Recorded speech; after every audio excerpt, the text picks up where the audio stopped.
So this is one of those occasions where you have like a rare person that shows up in the seerah of the Prophet ﷺ, who, while her mention is not much, the consequences of what happened with her is actually huge to the dimension that we have today of our fiqh, of our jurisprudence. So the Prophet ﷺ, as we said, he wanted to marry Usama ibn Zayd radiyallahu ta'ala anhu wa an abihi to someone of a higher class. And this goes along the same lines of how the Prophet ﷺ tried to marry Zayd radiyallahu ta'ala anhu to people of a higher class so he could break through those barriers. So the wife of Usama is a woman by the name of Fatimah Bint Qais al-Qurashiyya al-Fihriyya. Fatimah Bint Qais al-Qurashiyya al-Fihriyya. And she's actually one of the earliest of the Muhajirin. She's one of the first of the Muhajirin. She, alongside her brother, Al-Dhahhak ibn Qais. Al-Dhahhak ibn Qais. Al-Dhahhak was about 10 years younger than her, so she's actually the older one. Her and her brother embraced Islam in Mecca, and they're from Banu Fihr, so they're from a powerful tribe. And she married, at that time, she was married to her first husband, a man by the name of Abu Amr ibn Hafs ibn al-Mughira al-Makhzumi. Abu Amr ibn Hafs ibn al-Mughira al-Makhzumi. And this is the first cousin of Khalid ibn Walid radiyallahu ta'ala anhu. So Khalid ibn al-Walid ibn al-Mughira, he is Abu Amr ibn Hafs ibn al-Mughira. It's the same family. Banu Makhzum is the tribe that we were talking about in the story of Usama ibn Zayd radiyallahu ta'ala anhu, the tribe of Abu Jahl, which just shows you again the status, right, of these people. So she's someone who embraces Islam alongside her husband, alongside her brother, and one of those muhajirin that we don't have too much information on, but the description of her in the books of Sirah is كانت ذات جمال وعقل وكمال, that she was a woman with supreme beauty, with supreme intellect and completeness. Like she was the total package. A woman of elite status, a woman of elite beauty, a woman of elite intellect. So everyone would have wanted to be married to this woman, Fatimah Bint Qais, because of the tribe that she comes from as well. Her mother was also from Banu Kinana, Umayma bint Rabi'a, and she makes the hijrah to Al-Madinah. Now, she narrates the hadith. If you remember when we talked about Tamim ibn Aus al-Dari, Tamim al-Dari radiyallahu ta'ala anhu was the hadith of al-Jassasa, the hadith of the beast, the one who came from a faraway land to the Prophet ﷺ, and he told him the story of encountering that island, right, where he saw certain alamat, right, certain signs that the Prophet ﷺ had spoken about. This is her hadith. She narrates this hadith because she says that I was sitting there's a visual here, I was sitting in the front row of the women when the Prophet ﷺ stood on the minbar, and he said, Tamim just came to me, and the Prophet ﷺ recounted what Tamim ibn Aus al-Dari had shared. So we get that hadith from her. It's a very long account, which is known as Hadith al-Jassasa. But we also get a lot from her divorce. Her divorce and her subsequent remarriage are full of some of the most consequential discussions that happen in Islam. So she says, Talaqani zawji thalatha, that my husband divorced me 3 times. So she becomes sort of like the touch base of, the touchstone of like how we deal with talaq and how we deal with iddah. It's one of the earliest cases of divorce that we have between the Sahaba, right, where you actually have some of these issues being litigated. So to give you context, she's not with her tribe in Banu Makhzum. She comes from a powerful family, but she's not with that powerful family right now, right? At the end of the day, these are refugees that are married to each other, that both come from powerful families, and the husband divorces the wife, and it gets to a point of irrevocable divorce, and he does not provide for her anything in terms of sakan, or in terms of nafaqa, in terms of housing or maintenance. So the Prophet ﷺ, I guess that's the outrage, right, of the situation. The Prophet ﷺ, she says, Amarani Rasulullah sallallahu alayhi wa sallam an a'tadda fi bayti ibn Ummi Maktoum al-A'ma. the Prophet ﷺ ordered me to observe my iddah in the house of Abdullah ibn Maktoum. Very interesting, by the way. Early refugee problems. Number one, what was she entitled to? She said that my husband had only given me 5 containers of barley and 5 containers of wheat, and that was it. And the Prophet ﷺ approved of that. So she didn't have any nafaqah, she didn't have any spending on her, she had no kids, and she had no house to stay in. Okay? Typically, the iddah is done in the house where it happens, right? You're supposed to stay together, and there's supposed to be a whole process that takes place here. She says that the Prophet ﷺ initially told me to do my iddah in the house of a woman by the name of Sharik. And then what ended up happening is the Prophet ﷺ said, "Inna bayta ummi sharikin baytun yakhshahu al-muhajirun walakin i'taddi fi bayti ibn maktum fa'asa an tulqi thiyabaki fala yaraki." So he says to her, radiyallahu ta'ala anha, sallallahu alayhi wa sallam, radiyallahu anha, he says, look, Sharik's home has a lot of foot traffic. This kind of shows you the early hijrah elements. There are a lot of men that are coming to her house constantly. So instead, we will allot for you a place where Abdullah ibn Maktoum lives. He's blind and he will not be able to see you, and you'll be secured, and you go ahead and you complete your iddah over there.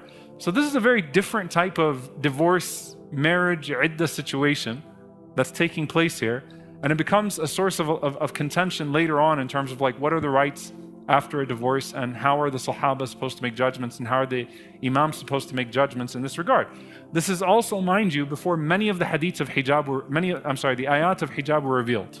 The ayat of hijab are 4 years into the hijrah. So the hijab has not been made mandatory yet, right? Many of the laws of how genders should be were not yet revealed. So this is a case in early Islam that happens here. But I don't want to stop there. I'll get back to how this comes up later on in her life. But we come to her marriage to Usama. The way that her marriage to Usama happens is actually powerful. So Abu Bakr ibn Abi Jahm, Abu Bakr ibn Abi Jahm, he narrates this hadith. He says that I heard Fatimah Bint Qais say that the Prophet ﷺ said to me to go and complete my iddah in the house of Ibn Maktoum, and when you become lawful, tell me. Meaning the Prophet ﷺ is saying, tell me so I can find you a husband. So I told him.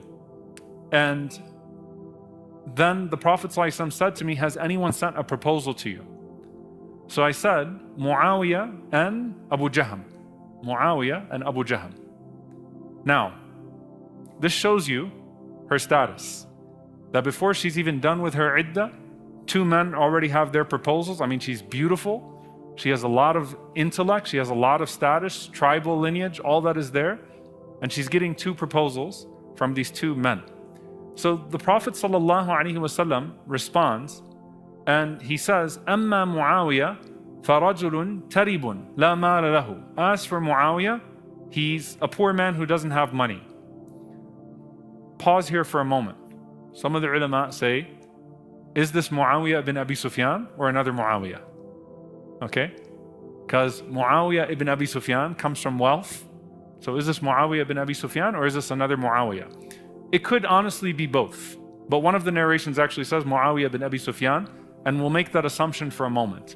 What the Prophet ﷺ might mean is what he meant when Hind bint Utbah came to the Prophet ﷺ and complained about the father of Abu Sufyan, the father of Muawiyah being Abu Sufyan, and said that Abu Sufyan is rajulun shahih, he's cheap, he's stingy.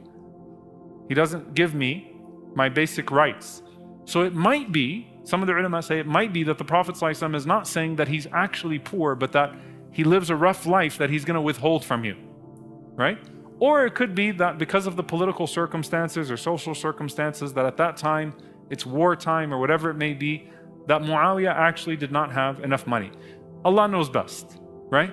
But take the maqsood, take the what's being alluded to. The Prophet ﷺ said, Muawiyah is a man who's not going to spend on you. And the Prophet ﷺ said, as for Abu Jahm, he said, sallallahu alaihi wasallam, that rajulun darrabun lin-nisa. He's a man who hits women. He's a man who hits women. Some narrations, the Prophet ﷺ said, he's a man who doesn't put down his stick. So some of the ulama said, it either means he travels all the time or he hits, right? He hits with his stick. In some narrations, though, the Prophet ﷺ says, darrabun lin-nisa, like the Prophet ﷺ says, he hits women, right? So he carries his stick. So the Prophet ﷺ said, I advise you to avoid both of them. The ulama take from this the ruling of the permissibility of warning someone of a harm that's coming their way, right? So this is one of the exceptions to the rule of ghiba, right? The rule of backbiting. You don't talk about people for the sake of talking about them. You don't talk about it as a pastime. But if there is a legitimate concern to withholding information from someone, then you should share that information with that person so that they don't find themselves in a bad situation. So if you read any book on, even if you go to Ihya Ulumuddin or you did Mukhtasar Manhaj al-Qasidin here, right? When you look at the permissible cases of ghiba, this is the hadith that will be used as one of the forms of dalil. The evidence is that it's permissible to warn someone if a harm is coming their way. So the Prophet ﷺ said that, look, Muawiyah is not going to spend on you, or Muawiyah doesn't have money. And secondly, as for Abu Jahm, then he's someone that is potentially abusive. The irony is that the hadith is narrated by who? The son of Abu Jahm. The son of Abu Bakr ibn Abu Jahm. And I actually went into the books of Rijal to make sure it's actually his son, not just someone named Abu Bakr ibn Abu Jahm. No, this is actually Abu Bakr ibn Jahm ibn Sukhayr. So this is actually his son narrating the hadith about his dad's rejected proposal, okay, from the Prophet ﷺ. So then what happens? The Prophet ﷺ says, I have a better idea for you. Why don't you marry Usama? فقالت بيدها هكذا Usama? Usama? She said, what? Usama? Usama? You want me to marry Usama? Okay. Why? Again, come on, Banu Fihr, Qurashiyya, you're telling me a minute. Muawiyah and Abu Jahm. And by the way, what lends to the idea that this is the Muawiyah is that there's a whole story that goes on in Islamic history where Dahaak ibn Qais, her brother, becomes one of the generals of Muawiyah later on. So clearly there's a Banu Makhzum connection here. Her first husband is there, and there's a connection at that level, right? But she says, Usama? Usama? Prophet ﷺ said, listen, Ta'atullahi wa ta'atu rasulihi khayrun laki. Obeying Allah and obeying the Messenger is better for you. So this is what I'm advising you. I know what I'm saying. SubhanAllah, with Zayd and Ayman, right? You want to marry a woman from Jannah? This is that. So she says, my initial was no way. So she said, tahawunan, she's saying about herself, bi amri Usama, like I was belittling Usama. Then I said, when the Prophet ﷺ said that, sam'an wa ta'atan lillahi wa li rasulihi fazawwajnihi, that I said, I hear and I obey Allah and the Messenger ﷺ, so marry me to him. She said, فَكَرَّمَنِ اللَّهُ بِأَبِي زَيْدٍ وَشَرَّفَنِ اللَّهُ وَرَفَعَنِي بِهِ. She said, so Allah honored me with Abu Zayd. Usama named his first son Zayd.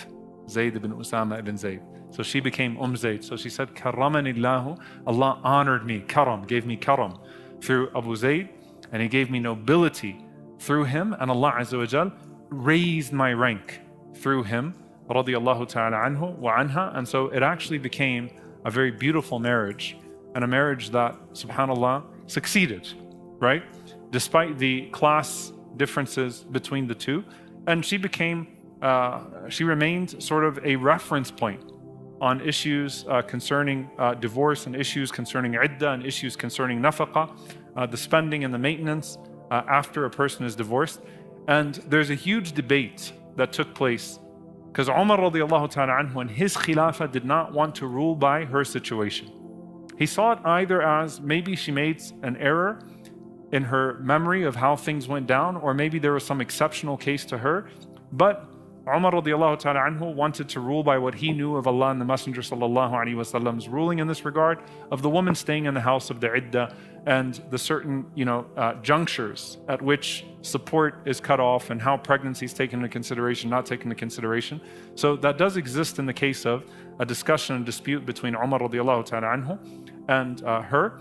But the last thing that we have about her radiallahu ta'ala anha is that when Umar radiallahu ta'ala anhu was assassinated, في بيتها اجتمع أصحاب الشورى عند قتل عمر بن الخطاب رضي الله تعالى عنه وخاطبوا خطبتهم المأثورة.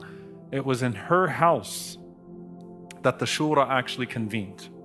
The 6 companions convened in accordance with what Umar radiallahu ta'ala anhu had decreed, which shows you that she maintained a status in society and amongst the Sahaba as well. Right? She maintained a certain status amongst the companions as well. And it was there that they deliberated and that they debated about what would happen with the Khilafah. So that discussion, the choosing of the 3rd Khilafah, happened in her living room, radiallahu ta'ala anha. And as Zubayr radiallahu ta'ala anhu says about her, وَكَانَتْ امْرَأَةً بَخُودًا وَالْبَخُودُ النَّبِيلَةِ, that she was a woman of great nobility, and that amongst those that narrated from her, and it became sort of Islamic history and fiqh and jurisprudence, were Ash-Sha'bi and Abu Salama. So this was the woman that the Prophet ﷺ married Usama ibn Zayd to, and it is from them that you then have the children that come, and all of this gets absorbed into the lines of the chains of narration. May Allah subhanahu wa ta'ala be pleased with Usama radiallahu ta'ala anhu, his beloved one, the son of his beloved one, and may Allah join us with our beloved one, sallallahu alayhi wa sallam, fil firdaus al-a'la. And may Allah azza wa jal allow us to implement and practice and act upon what we learn from these noble stories, and to be noble like these people. And may Allah subhanahu wa ta'ala allow us to transcend the artificial divisions and demarcations of man. Allahumma ameen. Barakallahu feekum. Wassalamu alaikum wa rahmatullahi wa barakatuh.